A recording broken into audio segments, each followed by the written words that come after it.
Se você quiser abrindo aí, Mateus capítulo 12, beleza? A gente vai ler, na verdade, mais que botei 34, mas a gente vai ler 33 em diante. Você já montou um quebra-cabeça aí, de verdade? Quebra-cabeça?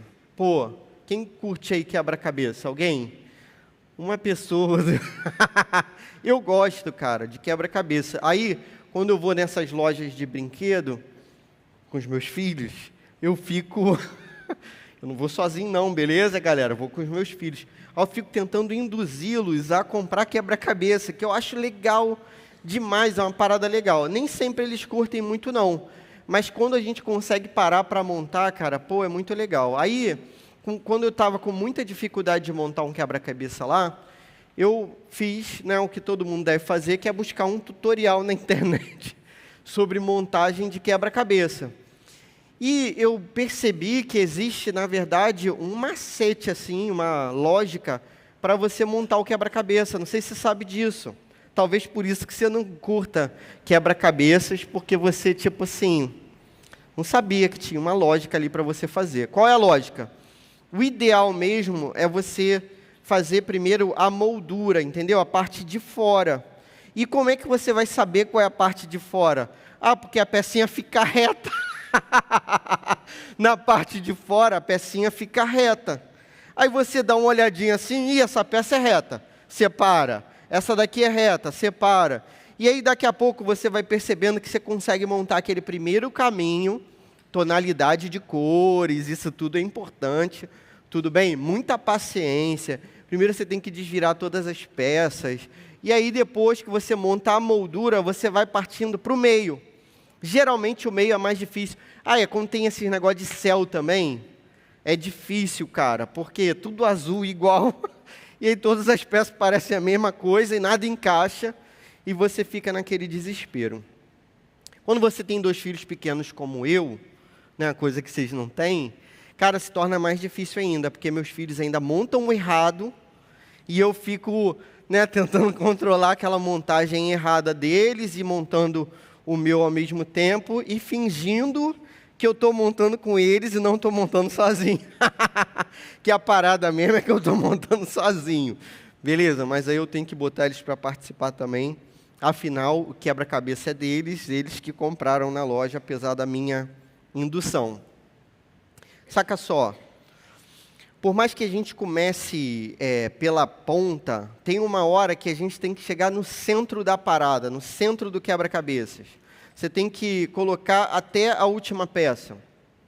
Jesus vai contar para a gente uma história aqui, em que a gente começa pela ponta e não pela parte central, e não pelo meio, e não pelo problema maior. Tudo bem? Mas identificar essa parte periférica, com essa linguagem, beleza? Identificar essa parte periférica é importante, porque chega um momento em que você atinge a parte central, o ponto de equilíbrio ali das coisas, que é o coração. Jesus vai falar de 2 paradas na nossa vida, beleza? Que é a nossa boca e o nosso coração. E aí ele vai dizer que uma coisa está ligada à outra, mas que na verdade o que vem primeiro é o coração. Por quê? A cena ali você vai perceber que Jesus vai condenar as pessoas que falam coisas ruins. Então, você já disse alguma coisa ruim para alguém? Para pensar aí. Muito provavelmente. Beleza? Poxa, quantas vezes a gente, de modo impensado, sem raciocinar direito, impulsivo, na raiva, a gente manda uma parada ruim para os outros, tipo assim, espero que você morra, né? Você já falou isso para alguém? Não, nunca, graças a Deus. Obrigado, Senhor, que você nunca falou isso. Mas assim, e coisas piores, né? Porque pior do que a morte é a morte eterna, é o inferno. Tem gente que pensa assim, vai para o inferno, né? Não tem uma expressão assim? Cara, olha só o que você está falando. Você está querendo que uma pessoa seja condenada ao inferno. Você está querendo que uma pessoa morra. Fora palavrões, etc. Isso tudo está dentro do contexto daquilo que Jesus está falando. Só que Jesus vai apontar para a gente para algo que é importante, que é o seguinte, olha, o que a boca está dizendo, na verdade, é um sinal daquilo que está dentro do coração. Então, não adianta a gente começar corrigindo pela boca, beleza? Não adianta você começar a pensar assim, cara, então eu vou ter que mudar as minhas palavras, o meu vocabulário, porque o que Jesus está dizendo é o seguinte: você, na verdade, tem que mudar o seu coração. Se seu coração mudar, as suas expressões, o seu vocabulário vai mudar também. Mas se seu coração não mudar, não vai adiantar nada. Vai ter uma hora que a parada vai escapar. Sabe quando escapa? Você está se policiando, você está assim, tomando cuidado, e de repente escapa aquilo que você não gostaria. Por quê? Porque na verdade aquilo ali está vindo de dentro do coração. É sobre isso que Jesus está falando. Beleza? Entendeu o contexto? Olha só. Vamos lá, Mateus 12. Vou começar do verso 33. Tranquilo? E vou até o 37. Eu botei só um versículo ali, mas eu resolvi ler mais. Então, diz assim a palavra de Deus: tornem a árvore boa, e o seu fruto será bom. Ou tornem a árvore má, e o seu fruto será mau. Isso é Jesus falando. Porque pelo fruto se conhece a árvore. Raça de víboras. E aqui está com ponto de exclamação, tudo bem? Então é forte essa parada, ó. Raça de víboras. Como vocês podem falar coisas boas sendo maus? Porque a boca fala do que está cheio o coração. A pessoa boa tira do tesouro bom coisas boas, mas a pessoa má do mau tesouro tira coisas más. Digo a vocês que no dia do juízo as pessoas darão conta de toda palavra inútil que proferirem, porque pelas suas palavras você será justificado e pelas suas palavras você será condenado. Amém e amém. Galera, a fala é sinistra, beleza? Jesus está no meio de um contexto aqui que a gente precisa tentar compreender. Cara, Jesus fala de um contexto agrícola, em que não sei se você sabe, mas existe isso, né? Às vezes você planta uma planta, você já plantou alguma coisa, tipo uma árvore frutífera? Não sei, né? Eu já, muitas na verdade, né? Poderia ter já feito uma floresta com tudo que eu já plantei nessa vida, mas às vezes você planta uma árvore, por exemplo, e ela não dá frutos bons, beleza? E como é que você vai julgar se a árvore é boa ou não? Se ela dá frutos que são bons. Eu tenho uma jabuticabeira lá em casa. Cara, a minha jabuticabeira é top. Ela, inclusive, neste momento, está carregada de jabuticaba. E ela dá jabuticaba o ano todo, é só você molhar que ela dá jabuticaba, e fica cheio de pássaros lá na minha casa. Uma coisa maravilhosa, assim, um presente de Deus. Tem um pássaro que aparece lá, um pássaro vermelhinho, muito bonito, chamado tia-sangue. Parece em trio lá em casa para comer a jabuticaba dessa jabuticabeira. O fruto que ela dá é bom, mas tem outras jabuticabeiras que nem fruto dão. Tem outras que dão frutos que são amargos. Jesus está comparando essa parada com a nossa vida. E Jesus está dizendo que lá no final das contas, no último dia, vai ter um juízo. Saca só, essa informação pode ser nova para você. Olha só, Jesus diz que existe um dia chamado juízo final. Esse dia vai acontecer. Que dia é esse? Todas as pessoas que já existiram e que existem, todas as pessoas vão se encontrar nesse dia, num grande tribunal, num grande julgamento, e todo mundo vai ser julgado. E Jesus chama a atenção aqui que as pessoas serão julgadas por aquilo que elas disseram. Beleza? Jesus está dizendo que a gente vai ser julgado por aquilo que a gente diz. Só que antes, então, olha só, isso é importante. Existir um dia em que haverá um juízo, isso é bom, porque a Bíblia vai dizer que quem vai julgar é o justo juiz, haverá justiça. Então, a gente que é crente, a gente tem esperança por justiça, beleza? Isso é coisa boa, galera. Isso é coisa boa. Você gostaria que o mundo fosse justo? Você gostaria que não houvesse preconceito, que não houvesse assassinato, que não houvesse traição, mentira, etc. Você gostaria que isso acontecesse? Então, Deus também.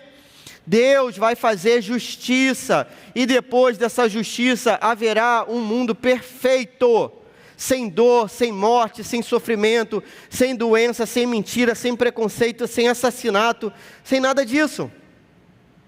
Haverá justiça. Para pensar num contexto de justiça. Imagine que eu esteja em, sei lá, vou falar Nova York, o sonho é meu, beleza? Posso sonhar o que eu quiser. Já que o sonho é meu, estou em Nova York. Estou lá, nunca fui, hein, galera, para Nova York, hein, só para te avisar. Mas, pô, gostaria muito de ir para Nova York. Estou em Nova York, passeando lá, pô, naquele lugar maravilhoso. E aí, de repente, vem um terrorista, explode uma parada e me mata. Beleza? Então, o cara explode um negócio e me mata. E, ao mesmo tempo, ele se explode junto. E ele morre. Então, o cara me matou, não fiz nada contra ele. O cara me matou e, na hora de morrer, eu sofri. Peguei fogo, sei lá. Pensa numa parada bem trágica acontecendo comigo. Tava bom que eu estava em Nova York, agora tá ruim demais. Estou sofrendo lá em Nova York. E eu morro e ele morre. Não dá tempo dele ser preso. Não dá tempo dele ser julgado. Não dá tempo dele ser condenado. Não dá tempo de nada. Ele morre muito mais rápido do que eu, que a bomba estava nele. Então ele sofreu muito menos do que eu. E no final das contas ele morreu. Cara, se não tiver Deus, se não tiver juízo final, se não tiver nada disso, não vai ter justiça.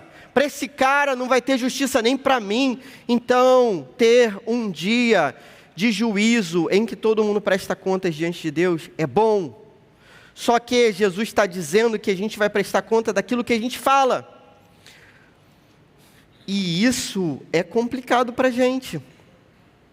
Qual de nós nunca falou algo ruim na vida? Só que o que Jesus está dizendo está ligado a tudo que ele disse antes. E o que ele acabou de dizer para a gente antes? Que a nossa boca diz aquilo que está cheio no nosso coração.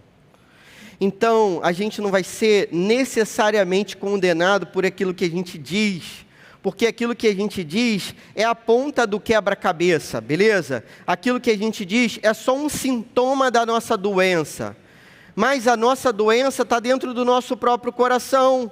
É um coração ruim, que diz coisas ruins. Então, no final das contas, a gente vai ser condenado pelo nosso coração. A nossa boca vai comprovar aquilo que a gente fez de mal.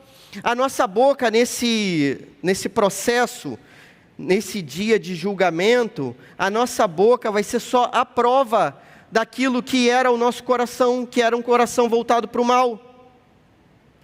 Só que a raiz de todas as coisas está no coração.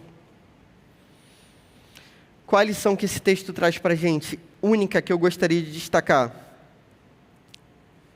Para que a boca mude, o coração precisa mudar primeiro. Então, olha só.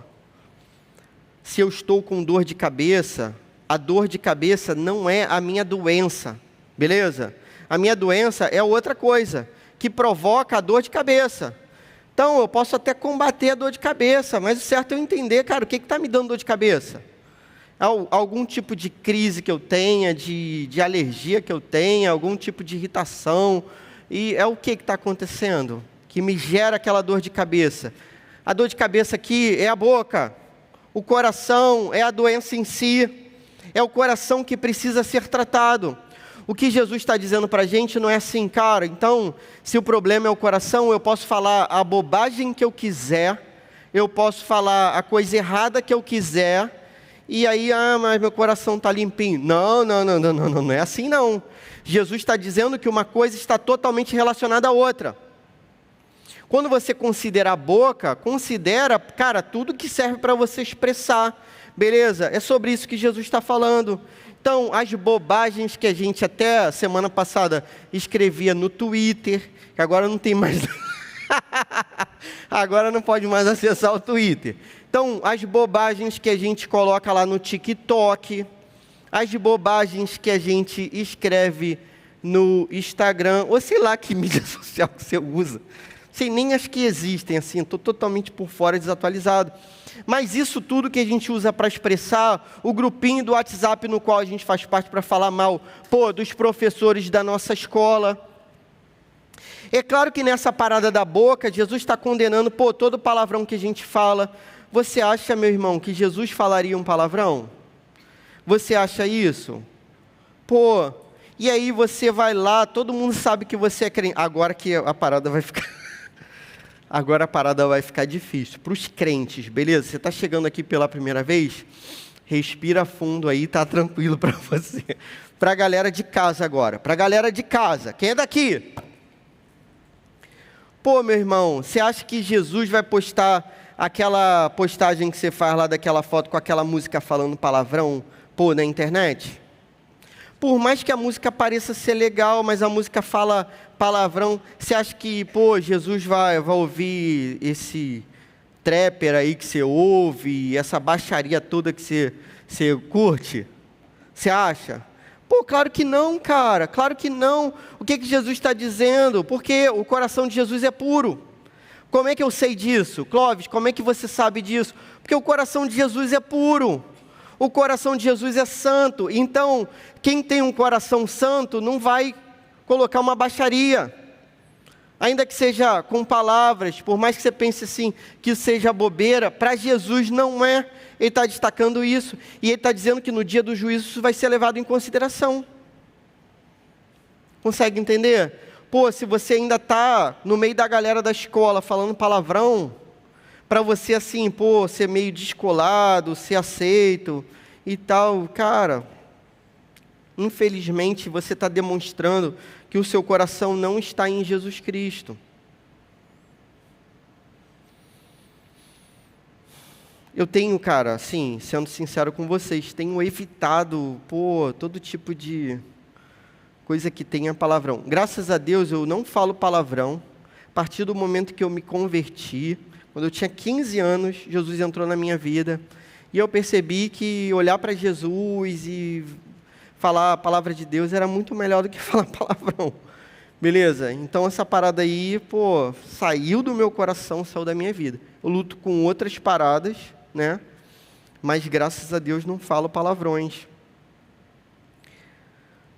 Quando a gente fala mal de alguém, por exemplo, então a nossa boca está revelando que é o nosso coração. Então vamos dizer, eu estou numa roda de conversa, o Carlos não está presente. Beleza? E você comentou. O Carlos não está presente, estou numa roda de conversa. Ele não está. Aí eu vou começar a falar do Carlos. Cara, o que eu posso falar do Carlos quando ele não está presente? Só elogio. Beleza? Ele não está presente. É só elogio, meu amigo. Se eu tiver que fazer alguma crítica, tem que falar na frente dele, para ele me corrigir. Só que quando a gente está no meio da galera e a gente começa a falar, mal, o nosso coração é tão rebelde, galera, que a gente é contra todo tipo de autoridade. Eu sou professor. Então, na escola é fácil a gente fazer um grupinho para falar mal dos professores, para falar mal dos diretores, coordenadores da escola, etc. É fácil a gente fazer essa parada funcionar. Beleza? Mas quando a gente faz isso, o que a gente está revelando na verdade? Que não é aquela pessoa que a gente está chamando de podre, que é podre. É o nosso coração, é o que Jesus está dizendo. Então, se você diz que alguém é podre, beleza? Só que com palavrões, estou usando a palavra podre para substituir. Quando você diz que alguém é podre, você está, na verdade, mostrando que o seu coração que é. Jesus está tentando revelar isso para a gente. E o Evangelho é sempre assim, é um espelho colocado na nossa cara. Dizendo assim, olha primeiro para você, olha primeiro para o cisco que está no teu olho, para a trave que está no teu olho, resolve primeiro a sua própria vida. Meus irmãos, eu gostaria muito que não houvesse um grupo de WhatsApp nosso aqui, principalmente nosso, com crente daqui da igreja, que falasse mal dos outros. Gostaria muito. Beleza? Por quê? Porque Jesus está avisando que no dia do juízo isso vai ser levado em consideração. Então vamos dizer, tem um grupo de WhatsApp aqui, a galera da galera do Up. Não sei que grupo é esse. Beleza?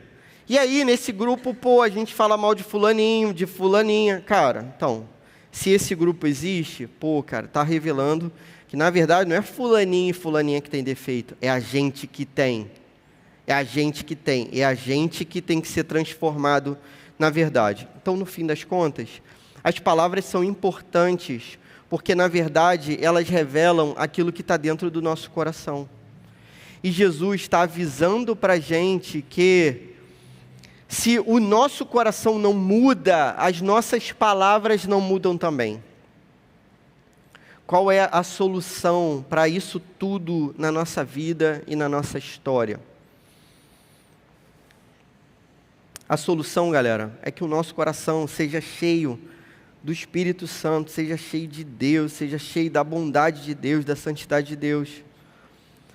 Você que tem lutado contra os palavrões, tem lutado contra a maledicência, que é falar mal dos outros, você que tem lutado contra as maldições que você profere, você que tem, transformado o seu palavreado em amargura, o que você precisa fazer? Não é transformar sua boca, é transformar seu coração. É isso que tem que mudar. A partir do momento que o coração nosso muda, a nossa boca muda, e tudo na verdade muda. Os nossos olhos mudam, porque a gente começa a olhar para as pessoas da maneira correta, beleza? Os nossos pensamentos mudam, porque a gente começa a pensar dentro da perspectiva de Deus, e dentro daquilo que Deus diz que é bom, que é amar Ele sobre todas as coisas, e amar ao próximo como a nós mesmos. Então, a partir do momento que a gente está cheio de Deus no nosso coração, cara, tudo vai se transformar, até a nossa aparência vai se transformar. Até aquilo que você acha que não muda, beleza? Ah, Clóvis, pô, na minha casa todo mundo fala palavrão, isso é normal, ou na minha casa todo mundo é desse jeito, e eu fui acostumado assim. Aquilo que você chama de temperamento, beleza? Ah, eu sou assim mesmo, sou mal-humorado, meu pai era assim, e todo mundo na minha casa é assim, mal-humorado. Tudo é transformado pela presença de Deus, tudo pode ser santificado e tratado e corrigido pela presença de Deus.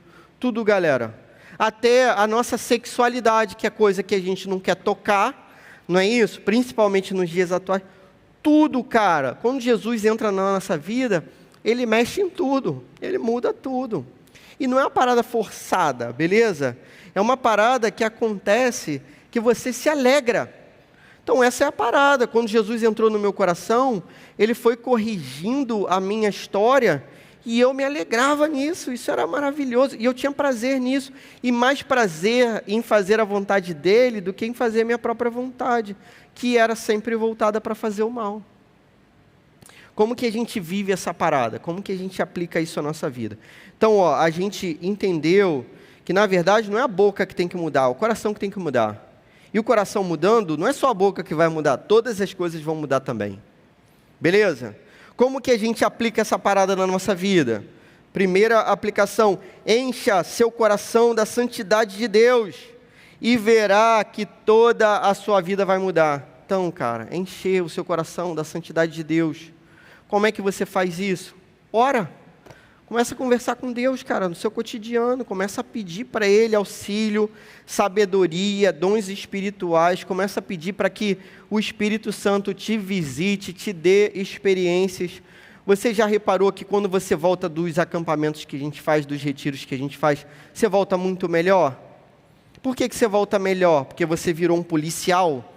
Agora eu sou policial de mim mesmo, estou me policiando. Não. Você volta melhor porque seu coração está cheio de Jesus. É por isso que você volta melhor. Sabe como é que você vai ser um estudante melhor? Estudando. Isso é importante também, beleza, galera? Estudando também. Mas se você tiver com o coração cheio de Jesus, Porque você vai fazer essa parada pelas motivações corretas. Eu já fui, meus amigos, o melhor estudante de todos, mas fui muitas vezes não pelo motivo certo, para que eu me envaidecesse, para que eu me achasse alguma coisa. Cara, se a gente estiver cheio de Jesus Cristo, a gente vai ser um estudante melhor com certeza, mas vai ser melhor para a glória dele, porque a gente se alegra nele. Encha seu coração da santidade de Deus através do convívio com a igreja. Então é claro que a gente tem que conviver com a galera que caminha com Jesus. Isso não exclui a galera de fora, com certeza não. Então não é isso que a gente está dizendo aqui. Mas a gente está dizendo que você tem que estar aqui nas sextas, você tem que estar aqui nas reuniões de oração, porque nesse sentido você vai se enchendo de Deus. Se você ama a pessoa que ainda não faz parte desse reino, traga ela para cá. Com certeza, se você está aqui pela primeira vez, se alguém te convidou, é porque essa pessoa te ama, beleza? Entenda isso.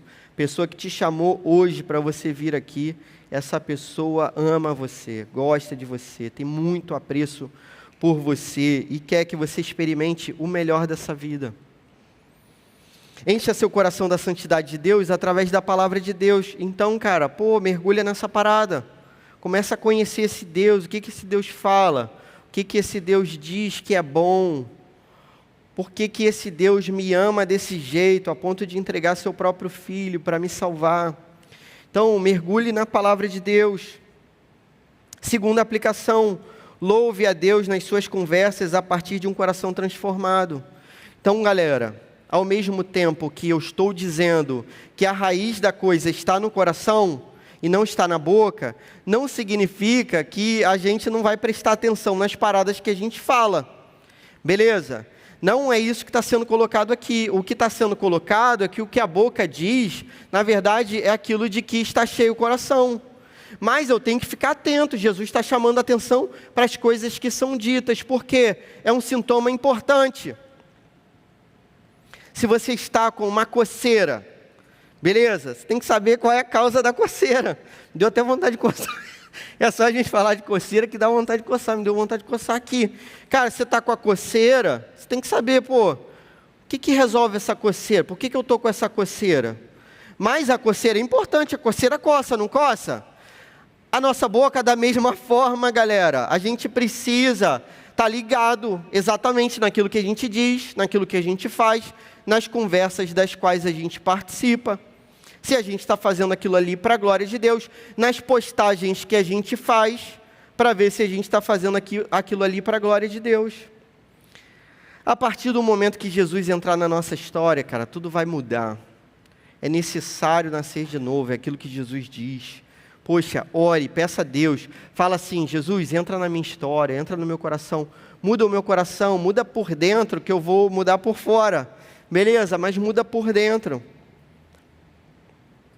Faça assim, se encha da presença de Deus e toda a sua vida vai mudar, inclusive a sua fala, inclusive as suas participações nas mídias sociais. Cara, tudo vai ser transformado para a glória de Jesus. E no final das contas, no último dia, você vai ser visto como aquele que tinha um coração que não era condenado, um coração que estava em Cristo, um coração que apontava para Jesus Cristo. Amém? Senhor, muito obrigado, Senhor, porque a sua palavra é prática e trata do nosso cotidiano, da nossa história. Muito obrigado, Senhor, porque você entrou na nossa história para mudar a nossa vida completamente, em todos os sentidos, inclusive naquilo que a gente faz, naquilo que a gente escreve, naquilo que a gente diz, Senhor. Você tem condições de mudar o nosso coração de dentro para fora, Senhor. Faz assim, Senhor.